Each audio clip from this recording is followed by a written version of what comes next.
May nobyo si Levi nang gahasain ng kinakapatid na si Jim.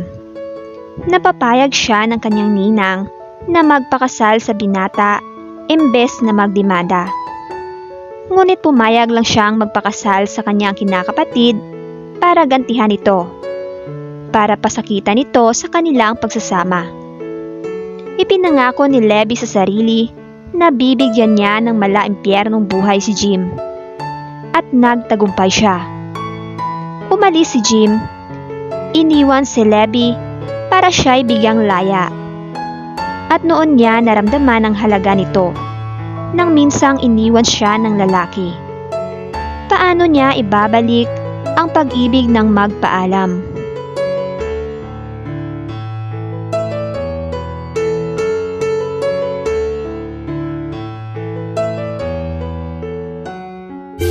Welcome to my channel.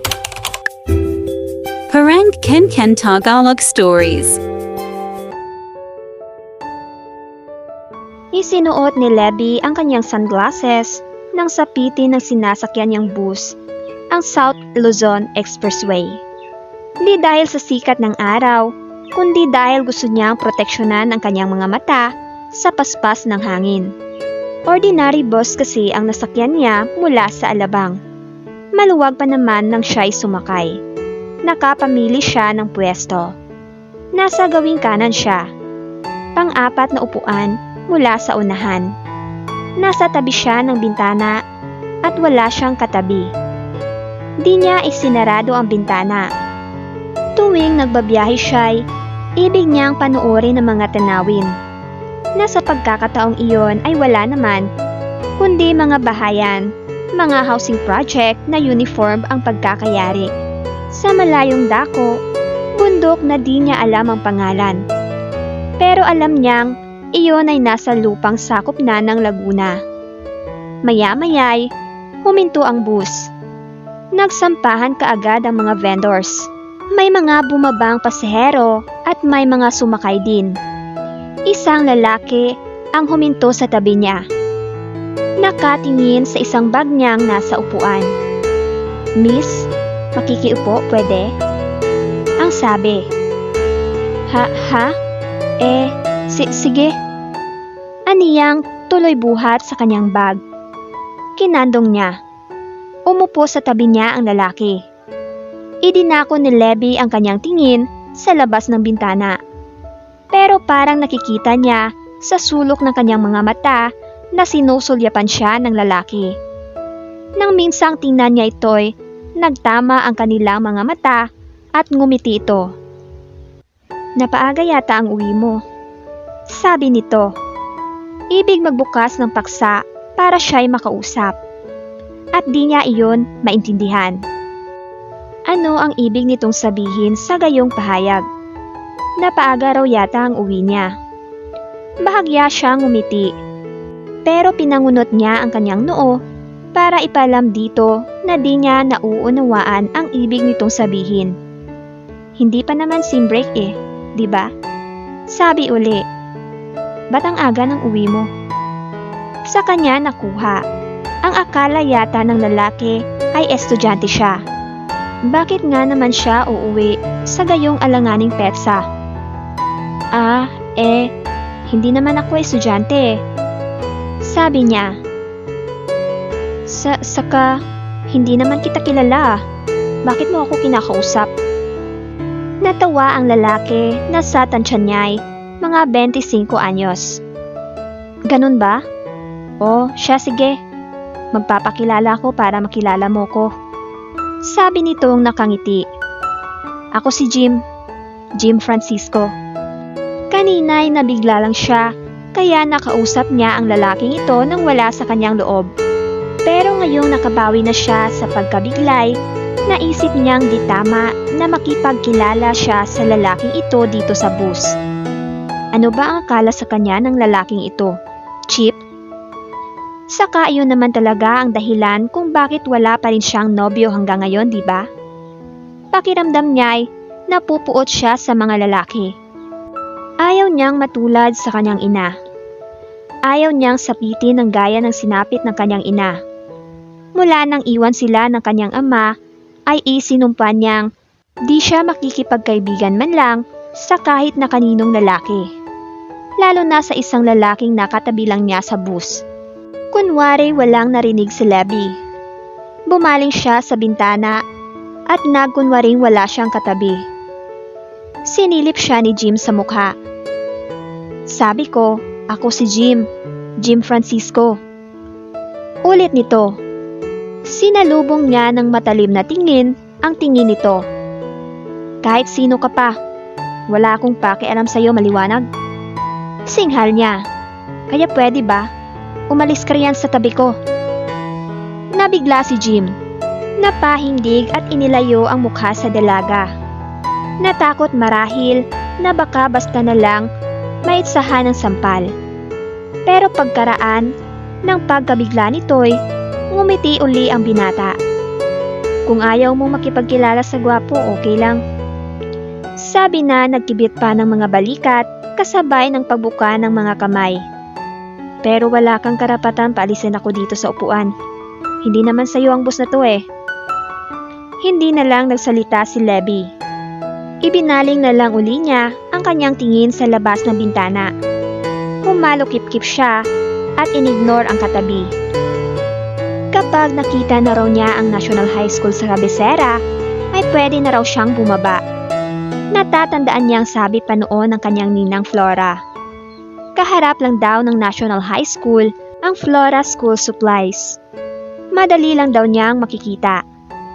Nang sa wakas ay pumasok na ang bus sa city proper, sa kabayanan ng Batangas City, ay pinakatalasan ni Lebby ang kanyang mata. Ayaw niyang makalampas. Pag nakalagpas daw siya, tiyak na sa pier siya babagsak. Sinulyapan niya ang kanyang wristwatch. Mag-aalas 2 ng hapon. Kaya naman pala, nakakaramdam na siya ng bahagyang gutom. May namataan siyang isang grupo ng mga estudyante. Mga estudyante na sa tingin niya ay mga high school students. Navy blue ang skirt at puting blouse at may necktie na kinasusulatan ng mga initials na BNHS ay sa Batangas National High School. Iyon ang sabi sa kanya ng kanyang ninang Flora. Sa gawing kaliwa ng kalsada ay nakakita siya ng malawak na compound at may lumang gusali. Sinilip niya para makita kung ano ang pangalan pagkat natanaw din niyang maraming estudyante sa loob ng malawak na bakuran. At nakita niya, Batangas National High School. Napalakas ang sigaw niya. Para! Kinatok na minsan ng konduktor ang nahawakang bakal sa kisami ng bus. Nagminor ang bus at humintong tuluyan. Tumayo siya at binitbit ang dalawang bag. Mas naunang tumayo si Jim kaysa sa kanya. Ni hindi siya nilingon. Tahimik siyang nagsisi pagkat kung naging polite lang sana siya sa lalaki, siguro'y tutulungan siya nitong magbitbit ng kanyang traveling bag. Pero kaya ko naman. Ano ba sa akin? Pagmamalaki pa rin niya sa kanyang isip. Hindi agad niya nakita ang kanyang ninang Flora nang pumasok siya sa tindahan nito. Ang nabungaran niya ay 2 talubatang babae. Mga edad 17 hanggang 19. Na ang isa ay may ina-assist na customer at ang isa pa ay nakatayo lang sa may istanting salamin. Si Mrs. Flora Jaramilla ba ang may-ari nitong tindahang ito? Tanong niya sa babae. Tumango ito. Bakit ho? Ano ho ang kailangan niyo kay ma'am? Inaanak niya ako. Pagpapakilala niya. Ako si Lebby. Lebby Sebastian. Lumabas na ng tindahan ang customer na kanina ay ina-assist ng isa sa 2 kawaksi. Lumapit ito sa babaeng kausap ni Lebby. Ano raw yun? Inaanak daw siya ni Ma'am Flora Juan. Si Lebby daw siya. Nginitian naman siya ng tinawag na Joan. Sandali lang ha, ang sabi. Nasa CR kasi si ma'am, lalabas na yun. Maya-maya nga'y lumabas na sa tindahan ang kanyang ninang Flora. Napatigil muna ito sa may pintuan.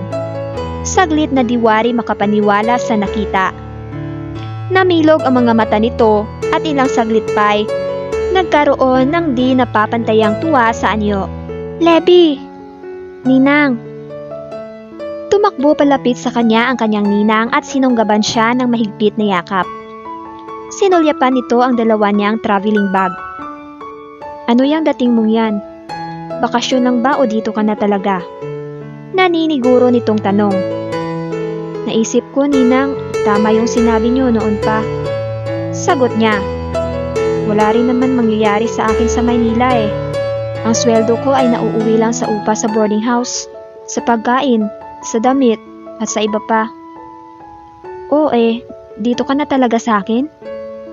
Kung good pa rin yung offer niyo. Aniyang nakatawa. Tinampal siya nito ng mahina sa kanyang braso. Ikaw talaga, para kang laging ibang tao. Binitbit nito ang isa niyang bag. Lika, dalhin mo yan dito sa loob. Anitong tinutukoy ang isa pa niyang maleta. Pasok ka rito. Ikaw ba pala nag-lunch na? Almusal na tanghalian yung kain ko kanina nang umalis ako sa boarding house ko. Sabi pa niya. Pero nagugutom na nga ho ako. Ipinasok nila sa kabila ng istante ang kanyang mga maleta at lumabas uli sila ng kanyang ninang. Ipinagbilin muna ng kanyang ninang ang tindahan sa dalawang katulong. Sinamahan siya ng kanyang ninang sa isang karenderya malapit sa tindahan nito. Hindi ito umorder ng anuman para sa sarili. Pinanood lang nito ang kanyang pagkain. Mabutit na isipan mong dumito na sa akin. Sabi nito habang nakaupo sa harap niya. Wala na rin naman ho ang inay Aniyang muling nakadama ng galit at lungkot sa pagkaalala sa namatay niyang ina. At bilang ninang ko, kayo ang pangalawang magulang ko. Saan pa naman ho ako pupunta? Noon ko pa naman talaga sinasabi sa iyo na sa akin ka na tumira. Ayaw mo. Ayaw mong maniwala sa akin noon na mahihirapan ka lang sa Maynila. Okay, madali ngang makakita ng mapapasukan doon dahil maganda ka. Pero magkano naman ang sweldo? Wala pa sa minimum. Tapos ang laki ng gasto sa Maynila. Talbos nga lang ng kamote, binibili pa ron. Nakatingin lang siya sa mukha ng ninang niya. Di niya mapabulaanan ang sinasabi nito. Pero teka, wala ka bang iniwan sa Maynila? I mean, isang nobyong iiyak. Natawa siya ng bahagya. Alam niyong isinumpa kong mga lalaki. Napaawang ang mga labi nito. Kala ko ba minaniligaw sa'yo noon? Ano nga bang pangalan nun? Yung minsan naabutan ko ron sa inuupahan niyo sa Las Piñas. Ang lalaking tinutukoy ng kanyang ninang ay si Leo Leonardo. Schoolmate niya noong high school at naniligaw sa kanya nang siya ay mag-college. Malaki sana ang pag-asa sa kanya ni Leo. May plano na siya noong sagutin ito. Nang bigla namang iwan sila ng kanyang ama at sumama ito sa ibang babae. Ba't di mo na sinagot ang tanong ko? Untag sa kanya ng kanyang ninang. Ano nga ho uli yung tanong nyo? Sino ka ko yung lalaking minsan inabutan ko sa bahay nyo sa Las Piñas nang minsang dumalaw ako ron sa inyo? Pinangunot niya kunwari ang kanyang noo.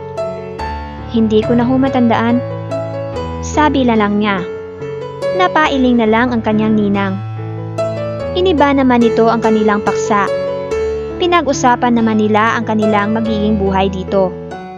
Ang sabi sa kanya ng kanyang ninang ay muli siyang pag-aaralin. Tatapusin daw niya ang nahinto niyang pag-aaral.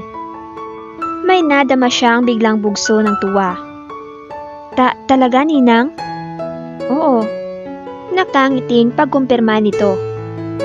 Bata ka pa naman. Di pa naman huli para makapagtapos ka sa kurso mo. Saka kahit kailan. Yang edukasyon di naiiwan ng panahon. Kahit gaano ka pa katanda, kung gusto mong mag-aral pwede. Pagkaraay, naglalakad na naman silang pabalik sa tindahan ng kanyang ninang. Pagpasok nila sa tindahan ay nabigla siya nang isang lalaki ang nadatnan nilang kausap ang dalawang tindera roon. Ang lalaki ay walang iba kundi ang lalaking kanina lang ay nakatabi ni Levi sa bus. Ang lalaking gustong makipagkilala sa kanya pero sinupladahan niya. Si Jim Francisco. Nangunot din ang noo nito nang makita siya. Ngunit kaagad ding ngumiti ito nang magbaling ang tingin sa kanyang ninang Flora. Lumapit si Jim kay ninang Flora at humalik sa pisngi ng babae. Hinawakan ito ni ninang Flora sa isang braso. Lebby, gusto kong ipakilala sa iyo ang pamangkin ng nasira kong mister. At inaanak ko rin itong pares mo kaya magkinakapatid kayo. Nakangiting sabi ng kanyang ninang nang hilahin nitong papalapit sa kanya ang binata. Ito si Jim. Jim, siya si Lebby. Nakangiting naglahad ng palad si Jim. Hi. Walang pamilian si Lebby kundi ang abuti ng palad ni Jim. Hi. Sabi rin niya dito. Kay liit talaga ng mundo. Akalain ba naman niyang muli pa pala niyang makikita ang lalaking ito na sinupladahan niya sa bus? At pamangkin pa ng kanyang ninang. Actually, tita, nagkita na kami kanina. Maya-maya'y pag-amin ni Jim. Namilog ang mga mata ng kanyang ninang Flora. Talaga? Saan? Sa bus. Kanina nagaling ako sa kaibigan ko sa Tanawan. Sagot ni Jim. Sinupladahan nga ako niyan tita eh. Ipinagtanggol siya ng kanyang ninang. Hindi ka pa kasi kilala nitong inaanak ko, Jim. Baka naman magaspang ang lapit mo. Hindi ah. Tanggi ni Jim. Di na nakatiis si Lebby. Sa totoo lang, ninang, arogante talagang lalaking yan. Sabi niya na dinuro pa niya si Jim. Umupo siya sa tabi ko at wala raw akong karapatan na paalisin siya dahil hindi raw naman sa akin yung bus. E paano naman? Ikaw ang naunang nagsuplada. Depensa ni Jim. Para nakikipagkilala lang, ang tapang-tapang mo. Namagitan si Ninang Flora. Tama na yan, tama na. Ngayong magkaalaman na kayo eh, pareho kong inaanak. Dapat maging magkaibigan kayo. Ayoko nung nakatira tayo sa isang bahay meron sa inyong di nagkakasundo. Nangunot ang noo ni Lebby. Bakit ninang? Sa inyo rin ba nakatira ang lalaking ito? Oo, at ako rin ang nagpapaaral sa kanya. Bakit tita? Sa inyo na ba titira ang mataray na to? Pakli naman ni Jim. Oo, at walang kukontra. Nanahimik na lang si Lebby. Ibig man niyang kumontra ay di niya kayang gawin pagkat makikitira lang naman siya sa kanyang ninang. At kung tutuusin, mas malapit pa nitong kamag-anak si Jim kaysa sa kanya pagkat si Jim ay pamangkin mismo ng asawa ng kanyang ninang. Malaki raw ang iginanhawa ng kanyang ninang Flora mula nang siya'y dumating sa poder nito. Nakasaya iyon kay Lebby. Masarap malaman na ikaw ay di pabigat sa taong kumukup-kup sa iyo. Kasi nagkaroon daw ng karelyebo ang kanyang ninang Flora sa tindahan. Siyempre nga naman, di naman iyon pwedeng ipabahala na lang sa dalawang tindera. Kailangan ay mayroong titingin. Nag-enroll nga siya nang sumapit ang second semester. Tamang-tama pagkat nahinto siya noon pagkatapos ng unang semestre. Dahil daw sa pagdating niya'y nagkaroon ng panahon ang kanyang ninang Flora para harapin naman ang isang negosyo na noon pa nito ibig pasukin, ang pag-aalahas. Isang negosyo na natutuhan raw nito sa namatay na mga binan. Sinusundo sila ni Ninang Flora sa tindahan tuwing hapon. Hindi sila umaalis sa pwesto hanggat hindi ito dumarating. Kung minsan kasi, naaatraso ang dating. Nakakita naman kaagad ng trabaho si Jim. Nakapasok siya sa opisina ng Caltex Refinery na malapit lang din sa Batangas City. Parang napaganda pa nga na di siya tumuloy sa pag-a-abroad. Malaki na rin ang sahod na ibinibigay sa kanya at siya'y nasa sarili pang bansa. Alam ni Jim na mayroon siyang malakas na sex appeal.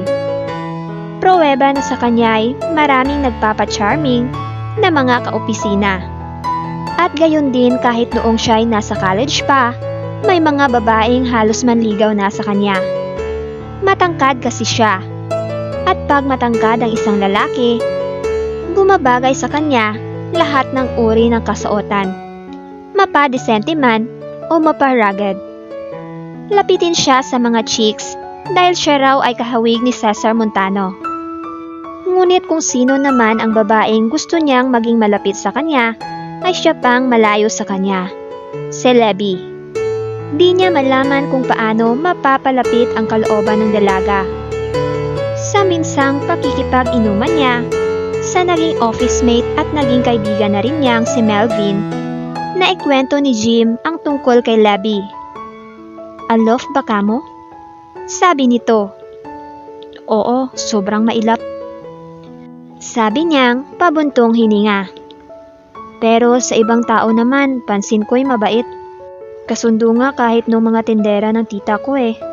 Baka naman nayayabangan sa'yo." Pabirong sabi ni Melvin. "Baka nalalakasan sa arrive mo."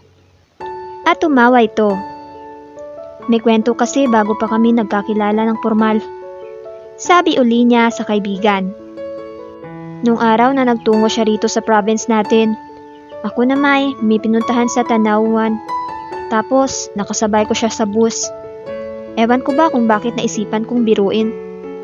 Nang pagsupladahan ako, tinaasan ko rin ng boses. Hindi mo pa alam na sa tita mo pala pupunta?" "Hindi pa. Saka ko lang nalaman nang magkita kami sa tindahan ng tita ko." Napailing si Melvin. "Malas ka." Anito habang nagsasali ng beer sa baso. "Unang approach mo pa lang pala, pumalpa ka na. Ang sabi, first impression last." Pero pakiramdam ni Jim ay higit pa roon. Pakiwari niya ay mas malalim kaysa roon ang pagiging alof na Lebby sa mga lalaki. Kita naman kasi niya ay di likas kay Lebby ang pagiging suplada. Kasundong-kasundo ni Maris at Joanne. Mabait din ito kay During na katulong nila sa bahay. Laging kabiruan ng kanyang tita. Tingin niya ay sa kanya lang talaga mailap si Lebby. At di lang siya napapazol. Nasasaktan din siya.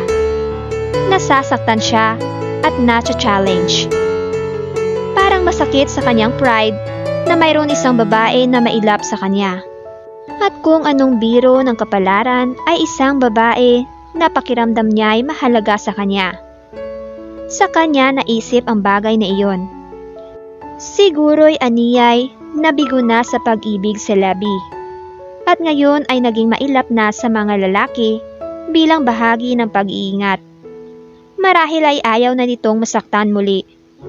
Dapat sigurong painumin muna niya ito. Makikipagkaibigan muna siya. At makikipagkaibigan siya nang wala siyang ipapakitang intensyon, kundi share friendship. Siya na ang magbababa ng pride. Total ay siya naman ang lalaki. Sa kanya dapat mag-umpisa ang move para sa ikapaglalapit ng mga kalooban nila. Nag-undertime si Jim isang hapon. 4:00 pa lang ay nag-punch out na siya sa kanyang time card. Pero namaalam naman siya sa kanyang superior. Wala kasing gaanong trabaho sa kanilang departamento, kaya kaagad naman siyang pinayagan. May maganda kasi siyang balak. Balak niyang puntahan si Lebby sa tindahan. Habang sakay siya ng jeep patungo sa Batangas City, ay nag-iisip siya kung ano kaya ang pwede niyang ibigay kay Lebby. Bulaklak? 3 red roses? Huwag. Saway ng kanyang isip. Masyadong magiging obvious. Pagkain na lang. Halimbawa'y pizza pie. Sasamahan niya ng Coke at sabay-sabay silang mag-snack sa tindahan silang 4 pagkat alam niyang naruroon ang 2 tendera. Matutuwa pa sa kanya ang mga iyon. "Misnack na tayo." Sabi niya kaagad sa 3 pagkapasok niya sa loob ng tindahan. "Teka't bibili muna ako ng Coke." "Na-promote ka ba?" Tanong ni Maris. "Hindi." Bakit naman nagbo-blowout ka?" Sabad naman ni Joanne. "Trip ko lang." Nakangiti na nakatingin si Lebby. Naiwan ang 3 babae sa tindahan. "Aba, ngayon lang nangyari na manilibre si Kuya Jim ah." Sabi ni Maris. Oo nga, Ate Lebby. Sang-ayon naman ni Joanne. Ano kayang nakain nun? Hindi nagsasalita si Lebby. Nakatingin lang sa dalawang kasama sa tindahan. Masama ang kutob ko. Maya-maya ay sabi ni Maris. Masama ang kutob ko, Ate Lebby. Anong masama ang kutob mo? Tanong ni Lebby. Palagay ko'y may pinupuntirya si Kuya Jim. Nagapiran pa sina Joanne at Maris. Pero di nagsasalita si Lebby. Hinayaan lang niya kung ano ang laman ng isip ng dalawa. Maya-maya pa'y harap-harap na silang kumakain. Tamang-tama na wala namang bumibili. Anong nakain mo, Kuya Jim? May kapilyahang tanong ni Joanne nang nangangalahati na ang pizza pie. Bakit? Tanong naman ni Jim. Bakit nga nang blowout ka? Wala sabi eh. Naisipan ko lang. Sabi ni Jim. Alam niyo naman ako. Kung ano ang maisipan, ginagawa. Halimbawa kayang maisipan mong ligawan si Ate Lebby. Gagawin mo kaya? Sabad naman ni Maris. Natigilan si Jim at natigilan din si Lebby. Pagkaraay, nagpilit tumawa si Jim. Ikaw, Maris, ha? Kung ano-ano ang iniisip mo. Biro lang. May paghingi ng dispensa na sabi ni Maris. Kung magbibiro ka, tugon ni Jim. Sana'y huwag ganun. Mamaya riyan, magalit sa inyo itong si Lebby. Makikita nyo. Pero sinabi naman niya iyon kay Maris nang nakatawa. At nang sabihin niya iyon, ay pinakatalasan niya ang kanyang pakiramdam. Palihim pa nga niyang sinulyapan si Lebby. Pagkat ibig niyang tansyahin ang damdamin ng dalaga. Di naman nagpakita ng pagkapikon si Lebby. Kung noon nangyari ang gayong biro, siguro'y sisinghalan niya ang magbibiro sa kanya ng gayon. Pero malaki na ang kanyang ipinagbago mula nang mapatira siya sa kanyang ninang Flora. Siguro'y tumalab na sa kanya ang madalas sabihin sa kanya ng ninang Flora niya na di naman niya dapat kasuklaman ng lahat na lalaki. Hindi raw siya dapat na maging man-hater. Sarili raw niya ang kanyang pinaparusahan kapag ganoon.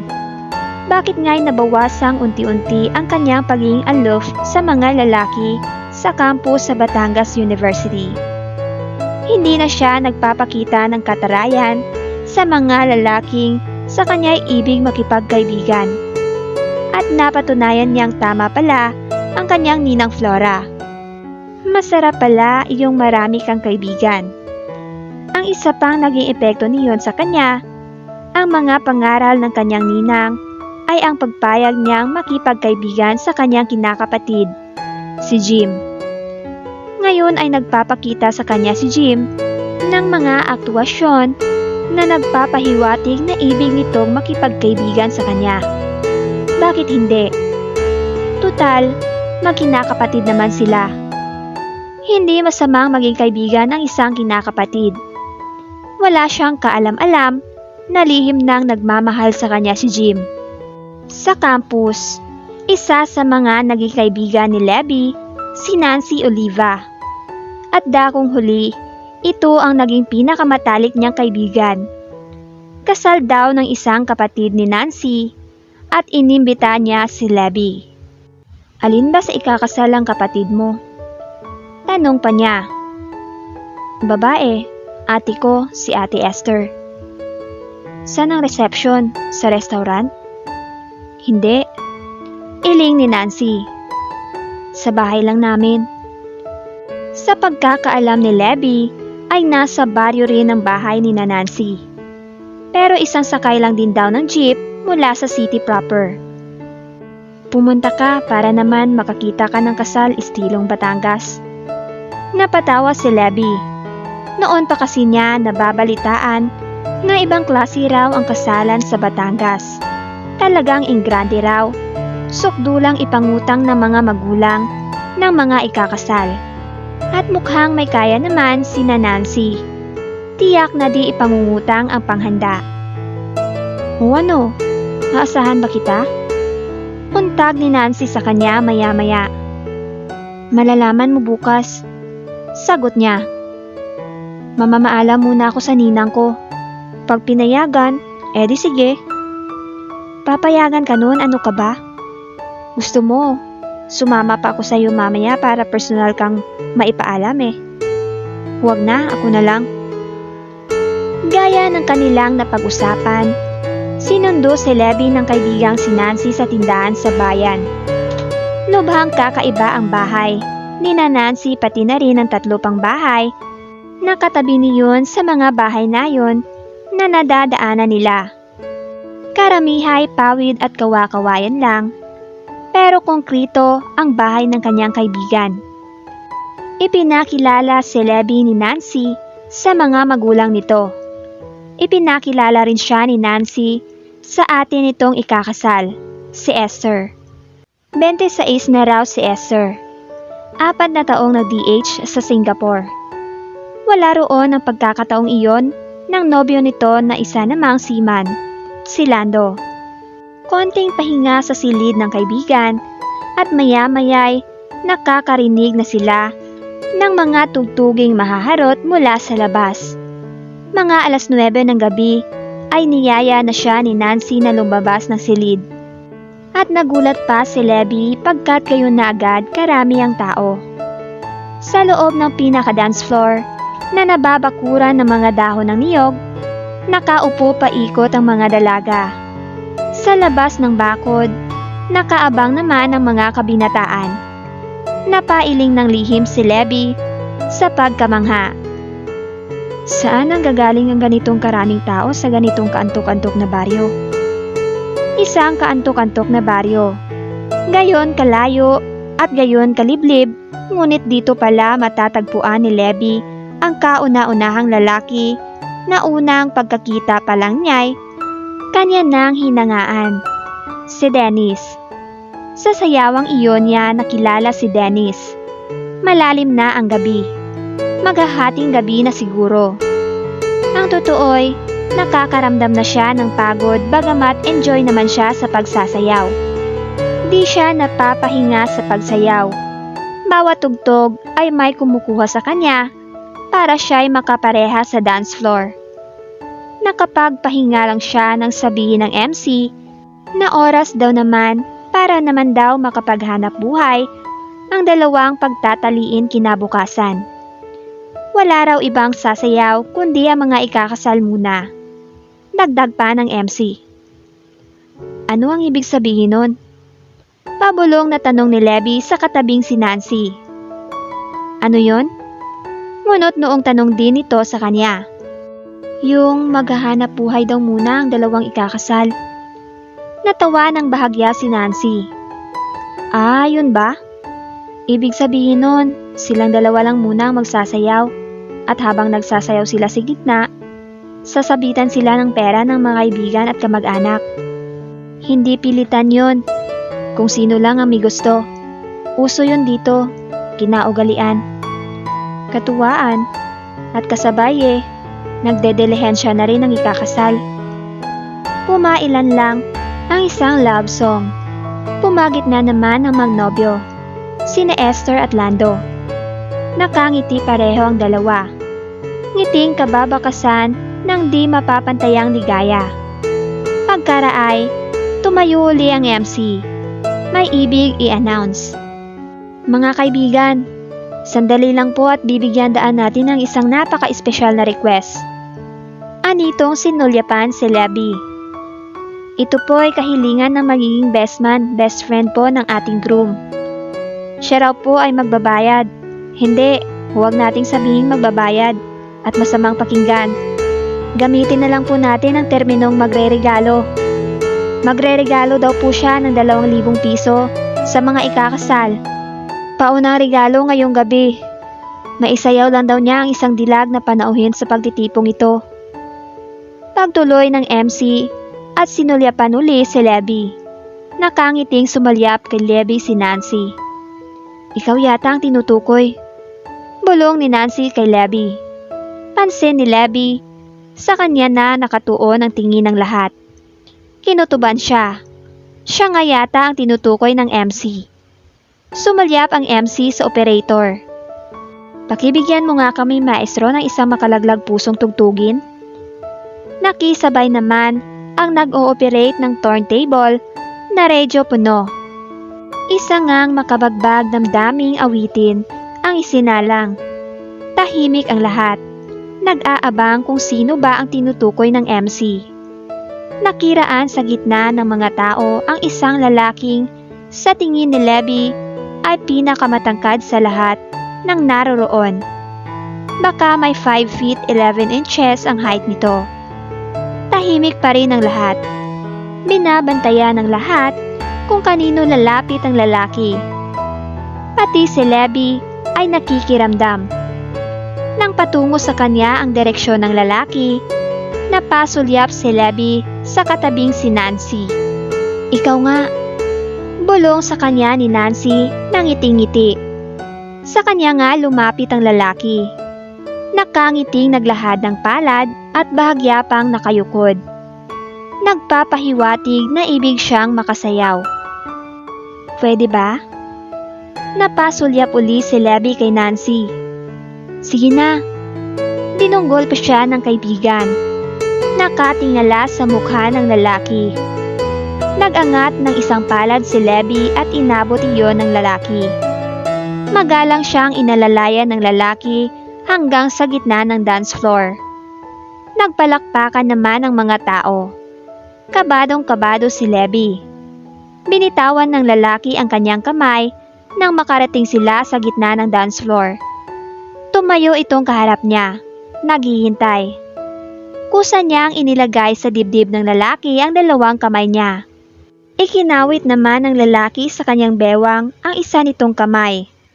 Ang isa pa ay inihawak nito sa isang palad ng dalaga na nakahawak sa dibdib nito. Pasensya ka na ha.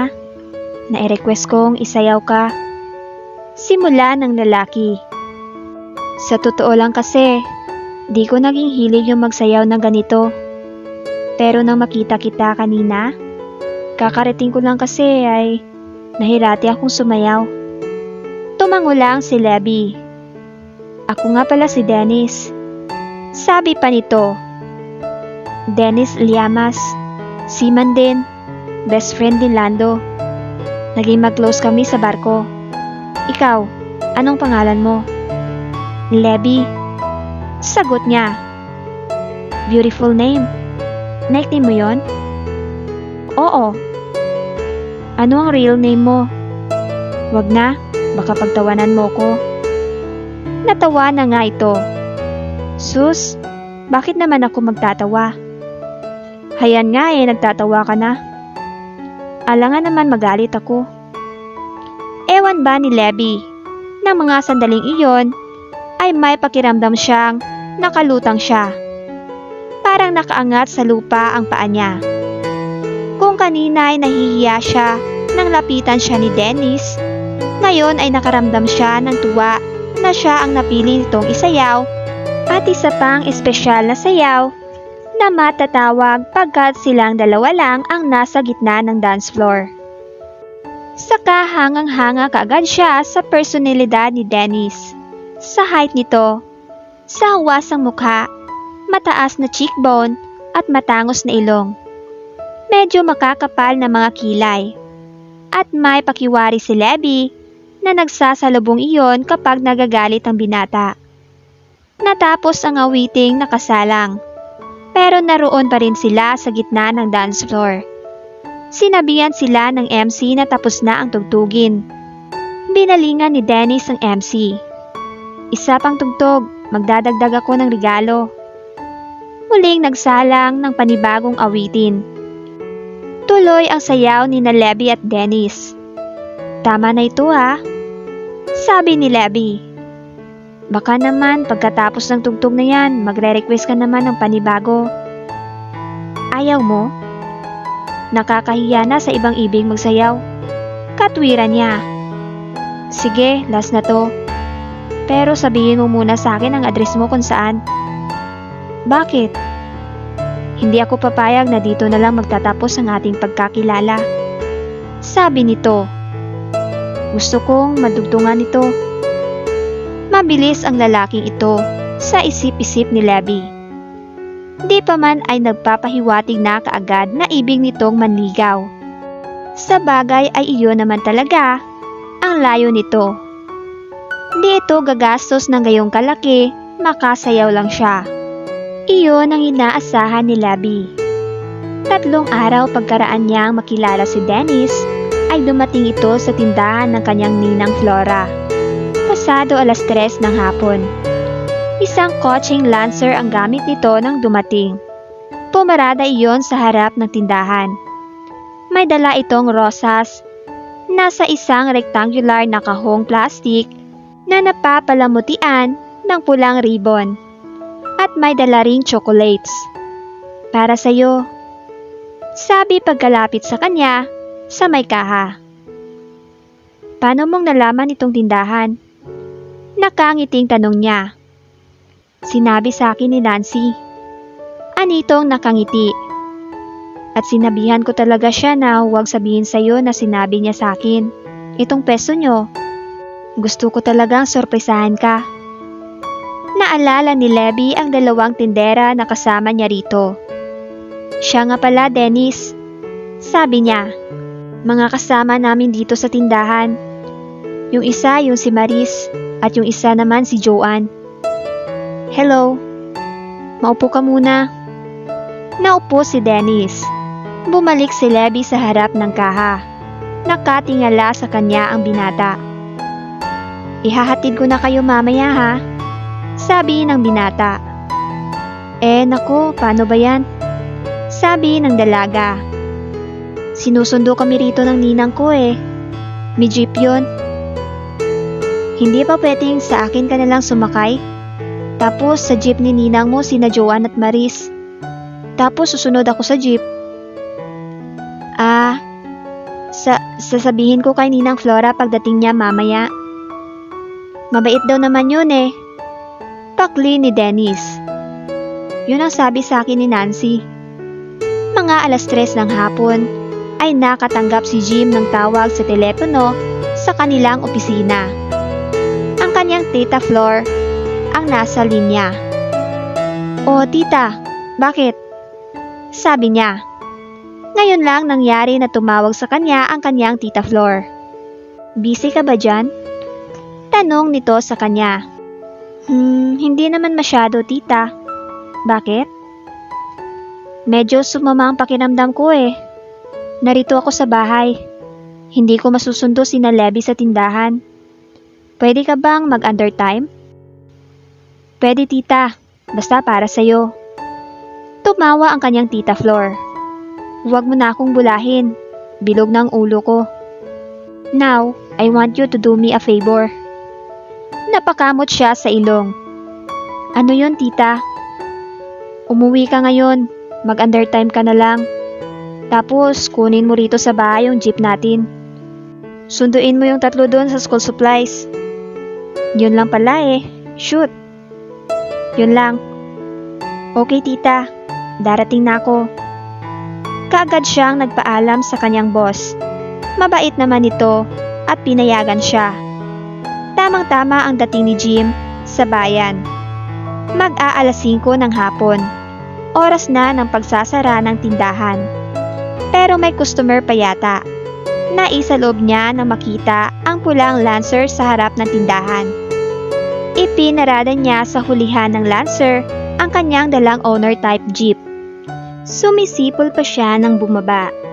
Hinihiming niya sa pamamagitan ng pagsipol ang isang love song nang pumasok siya sa tindahan. Bahagyang napahinto si Jim. Bahagya siyang natigilan nang makita niyang may kausap na lalaki si Levi.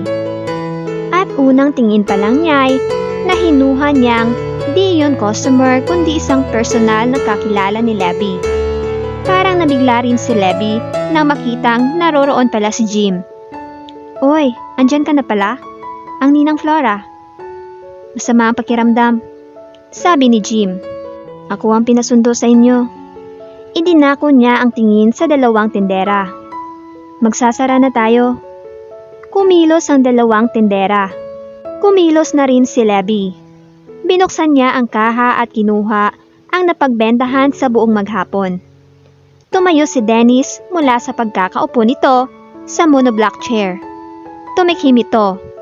Parang ibig ipamalay ang presensya nito. Saka lang naalala ni Lebby na i-introduce si Dennis kay Jim. Pinagkilala niya ang dalawa. Nang magkamay ang dalawa, halata ni Lebby ang kalamigan ng dalawang binata sa isa't isa. Pasulimpat nang tumingin sa mukha ni Dennis si Jim. Nananantya naman ang tingin ni Dennis kay Jim. Napangiti ng lihim si Lebby. Pagkaraay, nakasara na ang tindahan. Sabay-sabay silang lumabas. Pagkaraay, sina Maris at Joanne ang nagkandado niyon. "Oh, sakay na kayo." Formal at pautos na sabi ni Jim. Ang tatlong babae ang tinutukoy. Nagsalita si Lebby. Jim? Sina Joanne at Maris na lang ang sakay mo ha? At ako'y dito na kay Dennis sasabay." Napatiim ang pagkakatikom ng bibig ni Jim. Lumilim ang kanyang anyo. At damang-daman niyang may isang parte niya ang lihim nang inangat-ngat ng paninibugho. Nobyo na ba ni Lebby ang kapring ito? Naisuloob ng binata. Pero itinago niya ang pagkainis. Ngumiti siya. "Bahala ka." Sumabad si Dennis. "Sa hulihan na kami, pre." Anitong kay Jim nakatingin. "Susunod na kami sa inyo." "Sige, tayo na." Sumakay si Lebby sa kotse ni Dennis. Pumwesto na si Jim sa harap ng manibela ng owner-type jeep. Kung di lang kasunod ni Dennis si Lebby, ibig ipinalangin ni Jim na sana'y bumaligtad ang kotse nito. "Kanina pa ba sa tindahan ang kapring yon nang dumating ako para sunduin kayo?" Tanong ni Jim sa dalawang babae na nakasakay sa owner-type jeep. "Mahigit 1 oras na." Sagot ni Joanne. "Saka, Kuya Jim, alam mo?" Pakli naman ni Maris. "Yung lalaking yon, may dala pang 3 red roses nang dumating. And with matching chocolates pa ha?" Nanggagalit na naman ang mga ngipi ni Jim sa tindi ng selos. Kung di pa nobyo ni Lebby ang kapring yun, siguradong maniligaw. Naisa loob niya. "Lintik na kapring yan ah. Mauunahan yata ako." Di na nga niya itinuloy ang balak niyang pag-a-abroad para lang makapanligaw kay Lebby.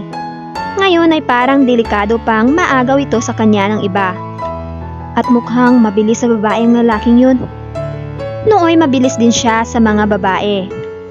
Basta naramdaman niyang gusto niya ang isang babae, di na siya nagpapatumpik-tumpik pa. Kaagad na dinidiskartehan. Wala siyang pakialam kung mabasted siya o hindi. "Ano sa tingin niyo?" Tanong uli niya sa dalawang babae na kasama sa jeep. "Syota na kaya ni Lebby yung kapring yon?" "Parang ganun na nga," sabi ni Joanne. "Baka naman hindi pa." Sabad naman ni Maris. "Ngayon lang naman natin nakita ang lalaking yun eh. Saka, yun yung lalaki na kinukwento ni Ate Lebby nung makapanggaling siya sa kasal ng kapatid ng kaibigan niya, di ba?" "Kung hindi pa." Sang-ayon at pasubali rin ni Joanne. Pihadong darating ang araw na magiging magsyota yung dalawa. Tingin ko ay magaan din ang loob ni Ate Lebby sa Dennis na yun eh. Napailing si Jim. Sa tindi ng depresyon, ay natapakan niya ng mariin ang selenyador at bumilis ang takbo ng owner-type jeep. Sa rearview mirror, nakita niyang bumilis din ang takbo ng kotse ni Dennis. "Dahan-dahan naman, Kuya Jim," sabi ni Maris. Mahigpit ang hawak nito sa pagkakaupo. "Baka mabangga tayo." "Bakit ba bigla mong binilisan?" Hindi sinagot ni Jim, pero unti-unti niyang binawasan ang pressure ng tapak niya sa silinyador. Unti-unting bumagal ang owner-type jeep. Nagtuturo na ngayon si Lebby. Isang malayong kamag-anak ni Nancy ang nakatulong sa kanilang magkaibigan. May kakilala ang tiyahin ni Nancy sa pandistritong tanggapan ng DECS sa lalawigan. At iyon ang nakatulong para makakuha kaagad sila ng permanent assignment bilang mga guro. May kalayuan nga lang, pero okay naman kahit malayo. Nasa main road na mga sasakyang nagyayaot dito, Madali para sa kanila ang magbiyahe. Medyo problema nga lang ng konti kay Nancy pagkat mas malayo ang inuuwian nito kaysa kay Lebby. Saka madalas sunduin ni Dennis si Lebby. Nobyo na nga niya si Dennis bago pa man siya graduate. Sinagot niya ito pagkalipas ng halos 5 buwang pangliligaw sa kanya. Di naman tutol kay Dennis ang kanyang ninang Flora. Ang problema nga lang dyan sa nobyo mo, iyan ay seaman. Tatandaan mo. Sabi noon ng kanyang ninang Flora. At yung mga seaman na yan, kasabihan nga, may mga babae yan sa bawat daungan na pantalan. Sabi nga ho sa akin ni Dennis, hindi raw ho siya ganun. Pagtatanggol niya sa nobyo. Maniwala ka ron, yung mga lalaki, basta may pagkakataon lang din, gagawa at gagawa yan ng mga kalokohan. Sabi nito, hanggang ngayon naniniwala akong walang lalaking tunay na santo. Bagamat meron namang mga marunong magdala, na kahit sumasideline, di hinahayaang masira ang pamilya. Parang pinarurunggitan na naman ng kanyang ninang ang kanyang ama, bangamat wala naman sa harapan niyon ang itay niya. Sininong ama doon, ninang? Nagloko rin ho ba siya nung nabubuhay pa? Hindi ko siya binigyan ng pagkakataong magloko. Maagap na depensa ng kanyang ninang. At di ko siya binigyan ng dahilan para magloko. Bagamat bahagyang nakangiti, nangunot ang noo ni Lebby. Paano ginawa niyo? Naging mabait akong asawa. Naging malambing ako at karinyoso. Anito. At hinila siya sa braso. Mukhang maibubulong ito sa kanya, pero luminga-linga muna. Siniguradong walang ibang taong makakarinig sa sasabihin. Saka, ano pa nga ba naman ang hahanapin ng ninong mo sa ibang babae nung nabubuhay pa? Kung sa akin nga lang, sawang-sawa na siya. Aba, tunay ka, inaanak. Yung sa akin di maukop ng kanyang palad. Sawang-sawa siya. Di ka agad niya nakuha. Alin ho ang di maukop ng palad? Naka-walking shorts siya at tinampal nito ang harap ng kanyang pundilyo. Yang ganyan ko. Napaawang ang kanyang mga labi ng kanyang maunawaan. Pero natawa siya ng malakas maya-maya. At malaki na nga, lagi ko pang winiwisikan ng pabango para pag hinalikan niya, wala siyang masabi.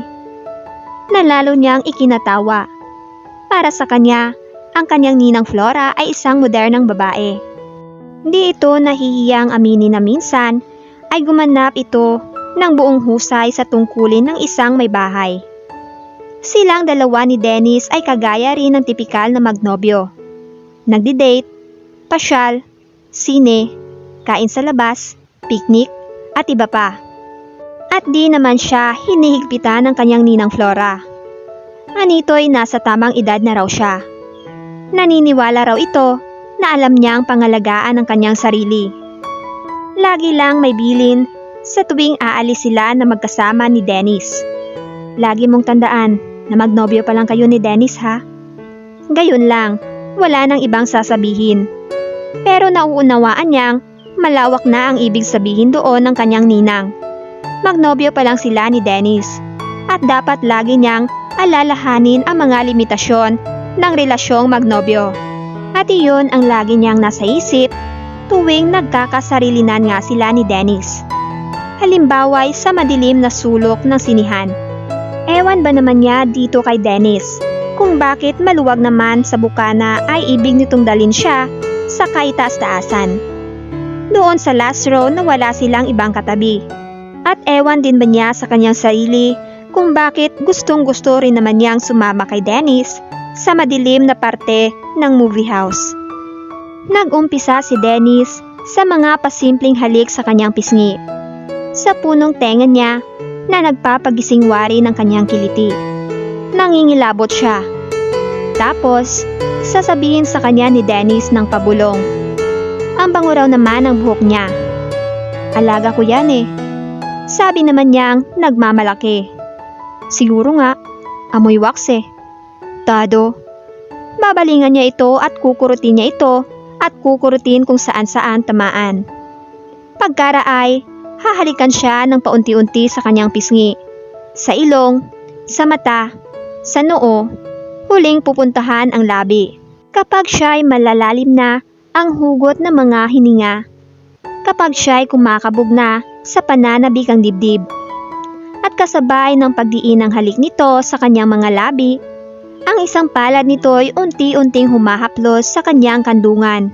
Bago niya mamalayan, naalis na ito ang pagkakatakin ng kanyang blouse at makikiraan na sa laylayan ng kanyang blouse ang isang palad nito. Hahaplos muna iyon sa kanyang tiyan. Paminsan-minsang bumababa ang mainit na palad sa kanyang puson. Di niya iyon pinipigil. Hinahayaan niya. Habang dinadamanin ng labi niya ang labi nito. Nangingilabot siya. Nakikiliti na di niya mawari. Parang umangat siya sa upuan. Parang mapapatid ang kanyang paghinga kapag naramdaman niyang tumaas ang palad. Iilalim sa kanyang bra. At sa kanyang lalamunan ay kumakalawa ang isang impit na halinghing kapag umukop na sa kanyang dibdib ang mainit na palad ni Dennis. Unang palad na nakahawak sa kanyang dibdib. Unang palad na dumama sa kanyang katawan. At di pa doon natatapos. Alam niyang pag nagsawa sa itaas, pupunta sa ibaba. At napapasinghap siya kapag naroon na ang mga palad ng nobyo. Naglalarong palad, nawari isang mananaliksik na naghahanap ng nakatagong kayamanan. Di naman kinukuha kapag natagpuan. Nilalaro lang. Nilalaro lang ng nilalaro. Larong naghahatid sa kanya ng kakaibang pakiramdam. Pakiramdam na pumapawi sa inhibisyon. Kung may oras sila sa mainit na pagdadamahan ng mga katawan, may oras din naman sila ni Dennis sa paghabi ng kanilang mga pangarap. Sasakay muna uli ako ng 2 taon. Sabi nito minsan. Ibig sabihin, sasakay sa barko. 2 taon muna uli itong magsisiman. Tapos, pagbalik ko, saka tayo magpakasal. Ayoko na mag-abroad. Dito na lang ako sa atin. Mag-isip tayo ng kahit anong negosyo kapag kasal na tayo. Yun naman talaga ang gusto kong ipakiusap sa iyo eh. Sabi naman ni Lebby. Ayoko nung kapag kasal na tayo eh. Paalis-alis ka pa. Baka mambabae ka sa pupuntahan mo. Natawa si Dennis. Ako pa. Oo, ikaw pa. Kilala na kita ngayon. May pagkamanyakis ka pala. Pero nakatawa naman siya. Eto naman kung makamanyakis. Totoo naman ah. Basta may pagkakataon lang din. Tiyak na hihipuhan mo ko. Kung nagkataon lang na natatanggal itong ano ko, tiyak na tatanggalin mo at babaunin mo hanggang sa inyo. At napatawa ng malakas si Dennis. Mula nang malaman ni Jim na sinagot na ni Lebby si Dennis, nawala na siya ng pag-asa na mapapansin pa siya ng dalaga. Di man lang nalaman ng kanyang kinakapatid ang lihim niyang damdamin. Di siya nagkaroon ng pagkakataon na makapagtapat. Naunahan siya ng hiya noong una. Naunahan siya ni Dennis nitong huli. At ewan ba naman niya kung bakit na makilala niya ang kinakapatid ay naging napakadunggo niya sa babae. Di siya dating ganon, kay Lebby lang. Kasi nga'y na true love siya sa kanyang kinakapatid. Problema nga lang, kay bilis nitong nagmahal sa ibang lalaki. Napakapalad naman ng Dennis na yun. Kapring yun. Madalas niyang maisip. Ni minsan mang binalak niyang nakawin ang mga gulong ng kotse ni Dennis sa mga pagkakataon na dumadalaw ito kay Lebby. Pero mahirap na. Walang ibang mapagbibintangan kundi siya. Ngunit nang malaman niya na mag-a-abroad uli si Dennis, ibig sabihin magsisima na naman. Bahagyang nabuhayan ng loob si Jim. Pinakamababang kontrata ng isang seaman, iyong 2 taon, lalo na kung overseas. At tiyak naman niyang pang-international ang barkong sinasakyan ni Dennis. Marami ang pwedeng mangyari sa loob ng 2 taon, sa isip-isip ni Jim.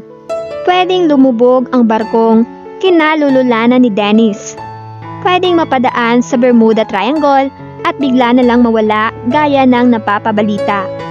Pwedeng may makaaway si Dennis sa mga kasamang mandaragat. Mapatay ito at itapon na lang sa dagat. Maraming pwedeng mangyari. Maraming posibilidad. May nadama siyang munting tuwa nang marinig niyang nagkukwento si Lebby sa kanyang tita Flor. Ang plano namin, Ninang, pagdating niya ay magpapakasal na kami. Sabay-sabay silang naghapunan noon, kasabay din nila si Doring. Mabuti yan ganyan, may plano kayo. Sabi ng kanyang Tita Flor. Maganda yung handang-handa na kayo bago kayo lumagay sa tahimik. Maganda nga, maganda. Naisa loob ni Jim. Hindi na ako magtatyaga lang sa paninilip sa butas. Ginawa niya ang butas na iyon. Maliit na butas lamang. Sa sahig na tabla, sa ikalawang palapag ng bahay ng kanyang Tita Flor. Sa loob niyon ay ang kanyang silid. Nagkataon na ang silid niya ay katapat naman ang silid ni Lebby sa ibaba. Ayaw sana niyang gawin iyon. Pero mula nang malaman niyang sinagot na ni Lebby ang paniligaw nito si Dennis, na desperado na siya. Nawala na siya ng pag-asa na maangkin niya ang dalaga. Nawala na siya ng pag-asa na mapapasa kanya ang magandang kinakapatid. At naisip niya iyon. Kung di mapapasa kanya, at least ay kailangang mapagsawaan ng kanyang mga mata ang hubad na kagandahan ni Lebby. Aniyay, doon na lang siya babawi. Sa ganoong paraan na lang niya, aangkinin ang dalaga. Sa pagsilip dito tuwing may pagkakataon at kasabay niyon ay gagawa niya ng paraan ng sarili para makarating sa paraiso, wika nga. Ginawa niya ang butas na iyon isang araw ng linggo. Wala si Tita Flor. May nilakad na may kaugnayan sa pag-aalahas nito. Wala rin roon si Lebby. Umalis para makipagtagpo kay Dennis. Wala rin si Doring. Day off nito. Di naman nakakandado ang silid ni Lebby kapag umaalis. Pinasok ni Jim. Tiningnan niya ang posisyon ng kama. Tinatsa kung paano magbibihis si Lebby kung saang parte ng silid. Pagkatapos niyon ay gumawa na siya ng butas sa loob naman ng kanyang silid sa itaas. Maliit na butas lang iyon, disimulado. Pagpatay ang ilaw sa itaas, di mapapansin nang nasa silong ang butas. At kahit maliit ang butas, pag sinilip ay maluwang din ang sakop ng bisyon. Parang liwanag ng flashlight na maliit sa pinanggalingan at palaki sa malayo. Kinabukasan niya bininyagan ang butas. Sadya siyang nagpatanghali kunwari ng gising. Hinintay niyang unang magising si Lebby. Pagkagising nito, alam niyang mag-aalmusal ito at pagkaraay maliligo. Pagkatapos maligo, magbibihis. At eto na, nakapag-almusal na at nakapaligo na ang kanyang hinihintay. Nakaabang na siya sa butas. Pumasok si Lebby, naka-bathrobe. Ang tuwalyang ginagamit ay nakapugong pa sa buhok. Nanginginig si Jim habang nakasilip sa butas. Nakadapa siya sa sahig. Unang inalis ni Lebby ang nakapusod na tuwalya sa basang buhok. Pagkaraay, nagubad ito ng suot na bathrobe. At sa pagkamangha ni Jim, wala pa kahit anong pangilalim si Lebby. Walang bra, walang bikini. Diyos ko po, Diyos ko po. Ibig itaghoy ni Jim, pagkaputi-puti pala ng babaeng ito. Tiwalang-tiwala ang kilos at galaw ni Lebby sa loob ng silid. Nagyaot dito sa loob ng silid na walang kasaplot-saplot. Bahagya pang umalog-alog ang pereha ng malulusog na dibdib na malarosas dunggot.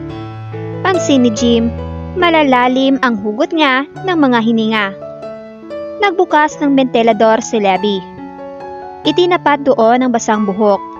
Pagkaraay, naupo ito sa gilid ng kama nito. Lalong natapat sa ikalawang butas. Sa pagkakaupo, bahagyang nalantad sa bisyon ni Jim ang ibaba ng puson. Kataka-taka, gayong balbon ang mga braso't hita ni Lebby, doon ay manipis. Di na nakatiis si Jim. Kung di niya gagawin ay baka magkasakit siya. Di naman niya ang sarili. Ibig niyang i-release ang naipong tensyon sa pagmamasid sa hubad na katawan ng dalaga. Ginawa niya habang nakasilip sa butas. Pinapanood ang dalagang naglo-lotion hanggang singit. At naroon na sana. Malapit na niyang makuha. Malapit na niyang marating. Magtatagumpay na sana siya Ilang hagod na lang, konting tiyaga na lang. Pero biglang may kumatok sa kanyang silid at narinig niya ang boses ni Doring. Kuya Jim, ipinapagising ka na ni Ate Flor. Tanghali na raw. Mahuhuli ka na raw sa opisina. Sa buong buhay niya, noon lang siya nairita kay Doring. At noon lang din siya nayamot sa kanyang tita Flor. Oo, gising na ako. Sabi na lang niya. Lalabas na. Bumaba na siya at nag-toothbrush. Habang nag-aalmusal ay lumabas naman ng silid si Lebby. Nakahanda nang pumasok. Tinanghali ka ah. Sabi pa nito sa kanya. Oo nga eh. Sabi naman niya. Bagay na bagay kay Lebby ang teacher's uniform nito. Kahit sa gayong kausuotan ay sexy pa rin ito. Parang nakikini-kinita pa rin niya ang malulusog nitong mga dibdib. Nang siya'y maligo, itinuloy niya sa banyo ang di natapos sa kanyang silid. May karanasan bilang seaman. Di nahirapang mag-apply si Dennis para muling makasakay sa barko. Natanggap kaagad siya sa isang recruitment agency na nangangalap ng mga marine. At di rin nagtagal ay na-schedule na ang kanyang paglipad. Sa Greece daw kasi pipick upin si Dennis ng oil tanker na sasakyan. 8 silang Pilipino na magiging bagong tauhan sa oil tanker. Sayang, sabi pa ni Dennis, pagkat di raw nito makakasama sa pagkakataong ito ang kaibigang si Lando, ang naging bayaw ni Nancy. Di kasi sumabay si Dennis kay Lando nang muling umalis ang huli pagkat ibig ngang tutukan ang panliligaw kay Lebby. Umiiyak si Lebby nang ihatid si Dennis sa naiya. Huwag ka nang umiyak, please. Pang-aalo ng binata sa nobya. 2 taon lang naman ang contract ko eh. Matagal na yung 2 taon, baka akala mo. Singhot niya. Ang hirap yatang maghintay. Hindi niya akalain na pagkatapos na siya'y maging man-hater sa maikling panahon, ay ganito naman katindi ang tatamang pag-ibig sa kanya. Saka yung sinasabi mong pag magandang magpalakad yung kumpanyang napasukan mo eh, mag-e-extend ka ng contract mo. Wala ka nang darat ng girlfriend. Sinundan niya ng ingos. Natawa si Dennis. Pambihira ito oh. Kanina'y umiiyak. Ngayon nagbabanta naman. Di kita maintindihan eh. Basta, huwag kang mag-i-extend ng contract mo ha. Ayaw mo ba nun? Makakaipon tayo ng malaki. Sabi kasi ni Dennis, sakali raw na makaipon ito ng malaki, magne-negosyo na lang ito sa Pilipinas sa pagbalik nito. Saka, baka raw mapalitan nito ang second hand nitong kotse. Sabi naman ni Lebby, kahit na raw di nito mapalitan ang kotse ng nobyo. Pwede na iyon, mas mabuti kaysa wala. Magnegosyo na lang daw sila sa pagbabalik nito at saka na lang sila magsikap na makaahon. Panay ang yakap ni Lebby sa nobyo at ayaw pa niya itong payagang pumasok sa departure area pagkat ibig pa niyang patagalin ang sandaling sila'y magkasama. Kanina pa nakapasok sa departure area ang 7 kasamahan ni Dennis. Huwag na nating patagalin ito, sweetheart. Sabi ni Dennis. Pareho lang tayong nahihirapan eh. Pareho lang nating pinatatagal ang lungkot ng ganitong eksena. Muli kasi, nang gilid na naman ang luha sa magkabilang mata ng dalaga. Tinitigan niya ito sa mukha. Huwag na huwag kang magloloko ha. Sabi na lang niya. Nahaluan ng mapaklang ngiti ang lungkot ni Dennis.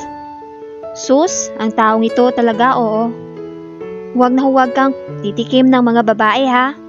Pag nakakuha ka ng AIDS, dadagukan kita. Napailing ang binata. Sweetheart, ano yun? Sayang. Anito, sana natatanggal na lang ang ano mo para mabaon ko sa pag-alis. Nangunot ang noo ng babae. Alin ang ano? Yang ano mo? Yung paborito kong hawakan pag nanonood tayo ng sine? Napaawang ang kanyang mga labi. Pero bigla niyang kinurot sa tiyan ng nobyo. Bastos! At natawa na lang sila pareho. Maya-maya pa'y muling narinig ng lahat ang announcement na pinagpuproceed na ang lahat ng pasahero ng eroplanong may gayong numero. Binanggit din ang eksaktong oras ng paglipad sa departure area. "Oh, paano? Tutuloy na ako." Malungkot na sabi ni Dennis. "Susulat ka agad ako pagdating ko ron." At di na nito hinayaang makasagot si Levi. Mabilis na itong tumalikod. Bit-bit ang traveling bag. Siguro'y ibig ding itago ng binata ang luhang di rin ito napigil ng aktong aalis na. Sa mga nagmamahal, lagi na'y may dalang lungkot ang paalam. Nakakawalong buwan na si Dennis sa barko. Nagsusulatan sila buwan-buwan, walang palya. Kung minsay, nagpapadala si Dennis ng postcard sa dalaga. Sa mga pagkakataon na napapadaong ang oil tanker na sinasakyan ng binata sa mga bansang wika nga'y may pamosong kasaysayan o kaya'y mga sikat na landmark. Hindi rin nagkukulang si Levi sa obligasyon niya sa nobyong nasa malayong lupalop. Kahit busy siya sa kanyang pagtuturoy, di niya kinaliligtaang sagutin ang mga sulat ni Dennis. At tuwang-tuwa siyang basahin ang mga sulat ng nobyo. Kasi mahusay gumawa ng love letter ang binata. Halo ang Ingles at Tagalog. At lagi siyang napapangiti ng nobyo sa mga sulat nito. Ipinapaalala kasi nito sa kanya ang kanilang mga beautiful moments together nung narito pa ang binata. Sulat palibhasa ng pag-ibig. Nahahaluan iyon paminsan-minsan. Ewan niya kung sinasadya o hindi ni Dennis ang mga pinong kaberdehan. Ipinapaalala nito sa kanya ang kanilang ginagawa. Halimbawa sa panunood ng sine. Gaya ng mga linyang, "Alam mo, namimiss ko na ang panunood ng sine dyan sa atin.